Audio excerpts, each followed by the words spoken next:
Delhi blast में तुर्की के एक हैंडलर का नाम निकलकर सामने आया है। उसका नाम उकासा बताया जा रहा है। उकासा अरबी में स्पाइडर को कहा जाता है, यानी मकड़ी को कहा जाता है, इसलिए माना जा रहा है कि उकासा जो ये नाम है, ये हैंडलर का नाम कोड नेम है। और बताया ये भी जा रहा है कि मुजम्मिल के साथ तमाम जो दूसरे डॉक्टर्स जुड़े हुए थे, ये सभी तुर्की के इस हैंडल के जरिए हैंडल हो रहे थे। और साथ ही 2022 मार्च में कई आतंकी जो दिल्ली ब्लास्ट से जुड़े हुए हैं, जिनके तार उन्होंने तुर्की का दौरा भी किया था। तो एक बड़ा कनेक्शन निकलकर इस वक्त सामने आया है। उकासा नाम का हैंडलर था जो मुजम्मिल समेत बाकी तमाम जो डॉक्टर्स इस मॉड्यूल से जुड़े हुए थे उनके संपर्क में था, उन्हें गाइड कर रहा था। एक और बड़ी खबर आ रही है, इस वक्त जमील को एनआईए ने हिरासत में ले लिया है। जमील कश्मीरी डॉक्टर्स की रिक्रूटमेंट करता था अल फलाह यूनिवर्सिटी में। अल फलाह यूनिवर्सिटी में जितने भी डॉक्टर्स की रिक्रूटमेंट हुई है, जिन्हें कश्मीर से रिक्रूट किया गया है या स्टूडेंट जिनको यहाँ लाया गया है, वो जमील कर रहा था और जमील को एनआईए ने हिरासत में ले लिया है। मेरे साथ मेरे सहयोगी मनीष भट्टाचार्य जुड़ गए हैं। मनीष, जमील के बारे में और क्या जानकारी मिल रही है और जमील किस तरह से इस पूरे मॉड्यूल का हिस्सा था? मनीष, जमील को एनआईए ने डिटेन किया है, जमील का क्या रोल रहा है और पूरा जो ये मॉड्यूल चल रहा था जिसमें कश्मीर के डॉक्टर्स को रिक्रूट किया जा रहा था, उसके बारे में क्या जानकारी और मिल पाई है? देखिए, ये बताया जा रहा है कि तमाम जितने भी डॉक्टर्स हैं जिनके नाम सामने आ रहे हैं, चाहे वो डॉक्टर मुजम्मिल हो, चाहे डॉक्टर शाहीन हो, चाहे डॉक्टर उमर हो, ये तमाम इनका रिक्रूटमेंट जमील कर रहा था। हालांकि अभी इसकी पूछताछ की जा रही है, क्या इसने और भी ऐसे डॉक्टर्स को रिक्रूट किया है? क्योंकि आपने देखा होगा जिस यूनिवर्सिटी के बाहर आप खड़े हैं अमित, उस यूनिवर्सिटी में जिस वक्त इंटेलिजेंस एजेंसियाँ और तमाम जाँच एजेंसियाँ जब अंदर पहुँची हैं, तब लगभग 50-55 डॉक्टरों से पूछताछ की गई है, स्टाफ से पूछताछ की गई है। कल मुजम्मिल का लैपटॉप सील किया गया और तमाम लोगों से पूछताछ की गई और उसके बाद ये पता लगा है कि जितने भी वहाँ से लोग डिटेन किए गए उसमें से 90% लोग हैं वो जम्मू कश्मीर के हैं। तो अभी ये रिक्रूटमेंट का जो चेन है वो किस तरीके से है, डॉक्टर शाहीन ने किसको किसको रिक्रूट कराया, डॉक्टर जमील ने किसको कराया, इसका एक पूरा एक ब्यौरा खंगाला जा रहा है। लेकिन ये बात मानी जा रही है कि जितने भी लोग मिल रहे हैं, जो भी शक के दायरे में आ रहे हैं, उनका कनेक्शन कहीं ना कहीं इस अल फलाह यूनिवर्सिटी से हो रहा है और वही कहीं ना कहीं एक एपी सेंटर बनता जा रहा है। अब ये जो जमील का नाम सामने आया, इसमें जिन डॉक्टरों का उसने रिक्रूटमेंट करने की बात कही है उनके ज़रूर नाम है और उनके connection doctor Umar, doctor Shaheen, doctor जो और भी लोग हैं, उन लोगों से किस तरीके से है, इस बात की पूरी कड़ी जोड़ी जा रही है।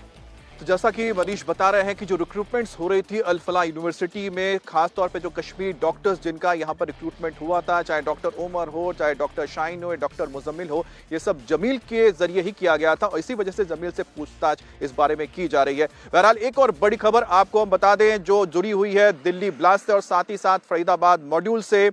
बताया ये जा रहा है कि करीब 2900 किलो से ज्यादा का जो अमोनियम नाइट्रेट फरीदाबाद से बरामद किया गया था डॉक्टर मुजम्मिल की निशानदेही के बाद। लेकिन खबर ऐसी है कि करीब 3200 किलो, जी हां 3200 किलो विस्फोटक खरीदा गया था, जिसमें से अभी भी 300 किलो जो विस्फोटक है उसकी तलाश की जा रही है और जांच एजेंसियां लगातार कोशिश कर रही है पता लगाने के लिए डॉक्टर मुजम्मिल और उनके तमाम जो दूसरे साथी हैं उनके जरिए कि आखिरकार ये बचा हुआ 300 किलो विस्फोटक जो अमोनियम नाइट्रेट हो सकता है उसे कहां पर छुपा के रखा गया है।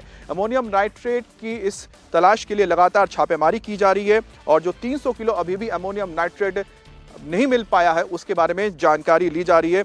बताया जा रहा है कि करीब 3200 किलो खरीदा गया था अमोनियम नाइट्रेट, जिसमें से 2900 किलो से थोड़ा ज्यादा बरामद हो चुका है और बाकी जो करीब 300 किलो अभी भी बचा हुआ है उसके बारे में फिलहाल जानकारी नहीं है।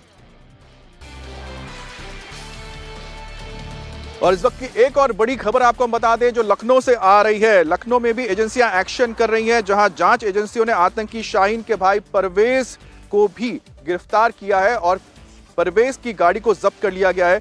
थाने में इस गाड़ी को लाया गया है। जानकारी के मुताबिक परवेज की कार से एजेंसी को कुछ डॉक्यूमेंट्स मिले हैं और गैजेट्स भी मिले हैं जिनकी अब जांच करवाई जा रही है।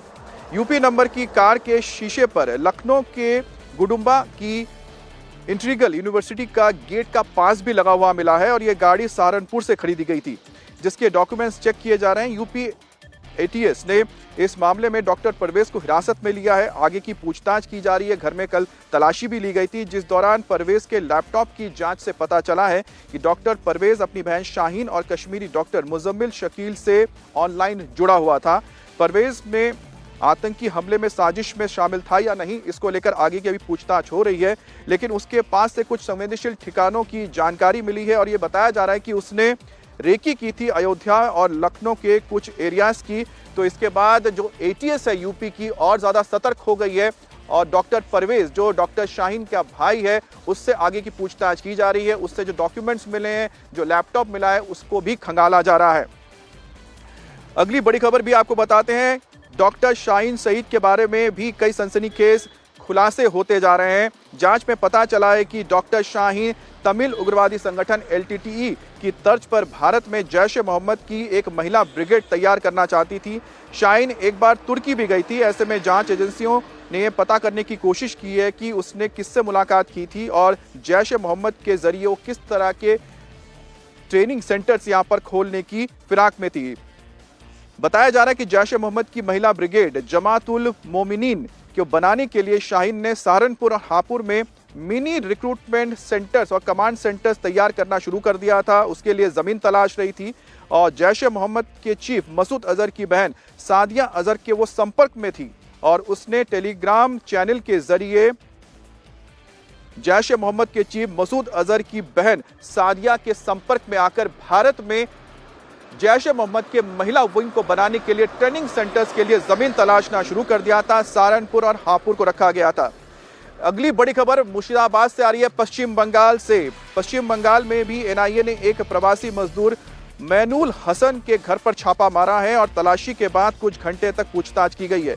बुधवार को नवग्राम थाना क्षेत्र के नीम गांव में मनुल हसन के घर पर एनआईए पहुंची थी और कुछ घंटे पूछताछ करके वापस लौट गई। सूत्रों के मुताबिक मैनुल हसन दिल्ली या मुंबई में प्रवासी मजदूरों के रूप में काम करता था। बताया जा रहा है कि उस वक्त कुछ उग्रवादी संगठनों के सदस्यों के संपर्क में भी वो आया था और दिल्ली विस्फोट के बाद जांच अधिकारियों को मैनुल हसन का फोन नंबर मिला था, जिसके आधार पर एनआईए ने मैनुल हसन के घर पर जाकर तलाशी ली थी, उसके कुछ सदस्यों के साथ पूछताछ भी की थी और अब फिलहाल इस मामले में आगे की कार्रवाई की जा रही है। और अगली बड़ी खबर भी आपको बता दें जो गुजरात से आ रही है। गुजरात में अलकायदा की आतंकी साजिश के मामले में एनआईए ने 5 राज्यों में 10 ठिकानों पर छापेमारी की है।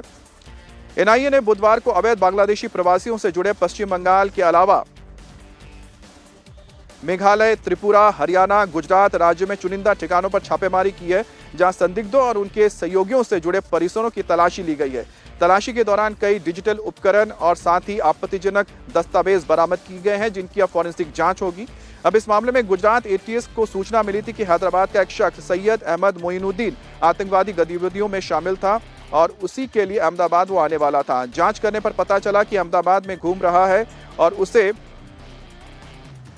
अडलाज के एक टोल प्लाजा के पास गिरफ्तार कर लिया गया है। उसके पास से हथियार बरामद हुए हैं और साथ ही ये खुलासा हुआ है कि वो रिसिन नाम के रासायनिक जहर तैयार करने की कोशिश में था और उनकी कोशिश ये थी कि प्रसाद या किसी खाने में से मिलाकर ज़्यादा से ज़्यादा लोगों के बीच में बांटा जाए ताकि लोगों की मौत हो जाए। तो कहीं ना कहीं मोइनुद्दीन की कोशिश ये थी कि बायो वेपन बनाया जाए, केमिकल वेपन बनाया जाए, रिसिन जैसे केमिकल को तैयार करके जो कि साइनाइड से भी ज़्यादा खतरनाक होता है, उसका इस्तेमाल मासूम लोगों के ऊपर किया जाए, जिसको लेकर अब आगे एनआईए जांच कर रही है।